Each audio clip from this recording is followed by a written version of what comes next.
महाबली कंस ने जरासंध की पुत्री अस्थि और प्राप्ति से विवाह किया था।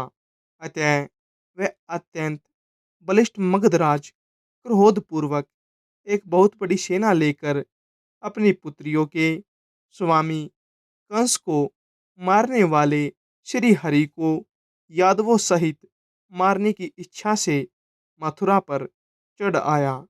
मगध ईश्वर जरासंध ने 23 अक्षौणी सेना सहित आकर मथुरा को चारों तरफ से घेर लिया। तब महाबली राम और जनार्दन थोड़ी सी सेना के साथ नगर से निकलकर जरासंध के प्रबल सैनिकों से युद्ध करने लगे।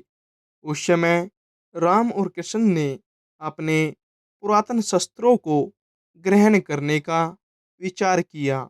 हरि के स्मरण करते ही उनका शंख धनुष, अक्षय बाण युक्त दो तरकश और कामोदकी नामक गदा आकाश से आकर उपस्थित हो गए। बलभद्र के पास भी उनका मनोवांछित महान हल और सुनंद नामक मुसल आकाश से आ गए। तदंतर दोनों वीर राम और कृष्ण सेना सहित मगधराज को युद्ध में हराकर मथुरापुरी में चले आए। दुराचारी जरासंध को जीत लेने पर भी उसका जीवन चले जाने के कारण कृष्ण खुद को अपराजित नहीं समझा। जरासंध फिर उतनी ही सेना लेकर आया, किंतु राम और कृष्ण से पराजित होकर भाग गया। इस प्रकार अत्यंत दुर्देश मगधराज जरासंध ने राम और कृष्ण आदि यादवों से 18 बार युद्ध किया। इन सभी युद्धों में अधिक सैन्यशाली जरासंध थोड़ी सी सेना वाले यदुवंशियों से हार कर भाग गया।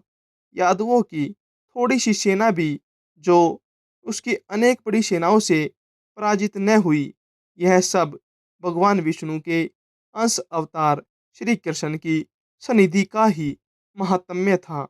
उस मानव धर्मशील जगत उत्पत्ति की यह लीला ही है कि वे अपने शत्रुओं पर नाना प्रकार के अस्त्र शस्त्र छोड़ते हैं, जो केवल संकल्प मात्र से ही संसार की उत्पत्ति और संहार कर देते हैं। उन्हें अपने शत्रु पक्ष का नाश करने के लिए भला कितना उद्योग फैलाने की आवश्यकता है, तथापि वे बलवानों से संधि और बलहीनों से युद्ध करके मानव धर्म का अनुवर्तन कर रहे हैं। वे कहीं शाम, कहीं दान और कहीं भेद नीति का व्यवहार करते हैं, तथा कहीं दंड देते और कहीं से स्वयं भाग भी जाते हैं। इस प्रकार मानव देहधारियों की चेष्टाओं का अनुवर्तन करते हुए श्री जगत उत्पत्ति की अपनी इच्छानुसार लीलाएं होती रहती थी।